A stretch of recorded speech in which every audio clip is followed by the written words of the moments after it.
Did you know that 99% of people these days wake up and immediately grab their phones to go on social media? Most of them even do it unconsciously, as it has truly become a habit. It's like an automatic physical movement, something that you don't even have to make a conscious decision to do anymore. You wake up and the next thing you know, your fingers are already on the screen, scrolling through Instagram and TikTok. As a result, your brain is forced to consume the very content you see on social media before anything else. And that is the start of most people's everyday life. This is followed by even more bad habits throughout the day, which basically prevent them from following their dreams and ever reaching their goals. Think about it. Let's say today is a Sunday. You wake up and immediately grab your phone while you're still in bed. By doing so, you're not just setting yourself up to waste your precious time in the morning. With the way these algorithms work, you're almost guaranteed to waste a lot of time scrolling before you finally manage to pull yourself away. But another important thing that you're losing is what I call the RAM in your brain. Going on Instagram means you're filling your head with other people's stories, other people's lives, and other people's content. Essentially, you're taking those things and making them yours. Instead of doing something with your own life, you choose to watch other people's lives, using the RAM I talked about earlier. The thing is, this RAM is limited. Your brain can only process so much information before it needs recharging. So instead of using your brain's RAM to process other people's content, I'd rather you use it for something beneficial to your life. At least use the brand new RAM you have in the morning for yourself first. Use your brain and energy to pursue your own goals. Read a book, exercise, or work on your business. Just do something productive first. After that, if you still want to go on social media, that's fine because you've already done something good for yourself. The snooze button dilemma. Let's take a step back and talk about the waking up part. Every morning, as soon as the alarm goes off, each and every one of us, no matter who we are, will have to face a decision. You can wake up or you can hit snooze and go back to sleep for a few more minutes. And guess what? Most people choose this option. In fact, even I used to be addicted to snoozing too. But as we all know, even if we choose to hit snooze, in just a few minutes, the alarm will go off again. So why would you want to do that, knowing full well that you will eventually have to get up one way or another? I want you to really think about it. While you think that you get to sleep for just a few more minutes, in reality, you don't actually fall back into the quality sleep you think.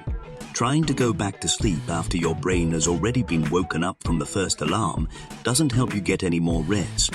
The only thing it does is allow you to be lazy for a little longer, making you feel even worse once you do decide to get up. We've all been there. We all know how waking up after hitting snooze 6 times feels. So let me ask you again, which option will you choose the next morning? The answer should be getting up right away.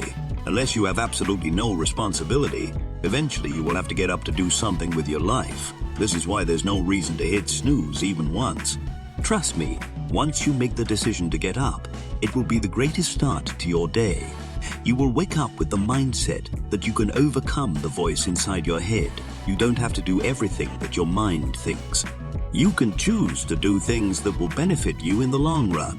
And this very first small win will make you want to keep winning more throughout the day. So as soon as the alarm goes off, just open your eyes and get out of bed.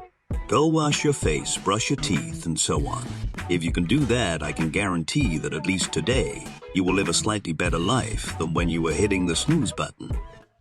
The importance of a good night's sleep.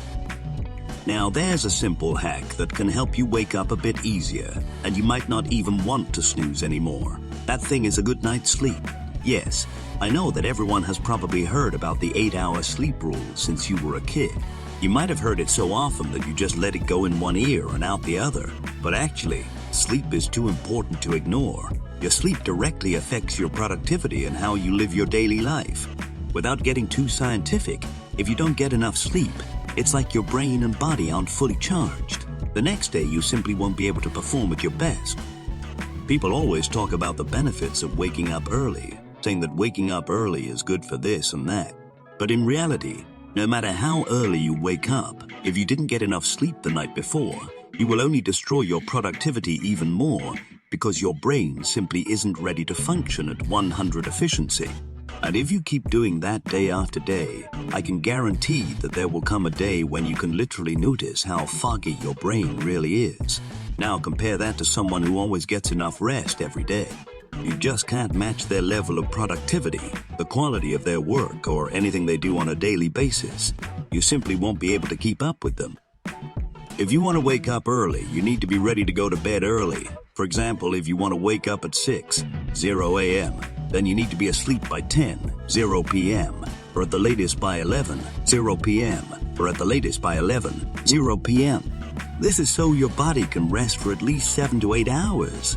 If you're someone who doesn't fall asleep right away, then you will need to go to bed even earlier. The time you spend in bed and the time you spend in bed and the time you spend asleep are two different things. You might say you go to bed at 10:00 p.m., but you don't really fall asleep until midnight. Then, if you wake up at 6:00 a.m., that means you only really slept for 6 hours, not 8. Reducing screen time before bed. There is so much more about sleep that I can talk about. Maybe I'll make a separate video about it in the future. But if I had to choose one thing for you to do tonight, it would be to not use your phone in bed. Let me explain this very briefly. The light from your phone screen makes your brain think that it's still time to work. It makes your brain unable to know that it's already time to sleep. So 1 hour before bedtime, just stop using your phone. I know it might be hard at first, but I can guarantee that once you do it every night, you'll eventually be able to fall asleep faster and easier, which will also help you wake up refreshed in the morning. This will allow you to live your day more efficiently and productively. Putting it all together. Now that we've talked about going to sleep, waking up, getting out of bed immediately, and eliminating social media in the morning, if you have any goals or anything that is important to you, now is the time for you to work on that. Now that you know what's important, what you should do, and what you shouldn't do, the next thing you need to do is actually implement them into your life. The difficult thing about all this is to actually do as you have planned. It's to take action. This simple little thing is so important that I end almost all of my videos reminding you all to just take action. Because no matter what you take away from this video or my other videos, if you can't actually act on it and start doing it, then you'll just know it for the sake of knowing it. You won't be able to get out of bed when the alarm goes off. You won't be able to stop yourself from picking up your phone in the morning. And you won't be able to go to bed on time and put your phone down when it's time to actually sleep. But all of these can be solved if you just take action. And that's it. So whatever you want to do in life, and I don't just mean the things I've talked about in this video, but literally anything that you want to do, if you want to succeed and reap the benefits, you just have to take action. Don't forget to subscribe to the channel for more tips and strategies to improve your life and achieve your goals.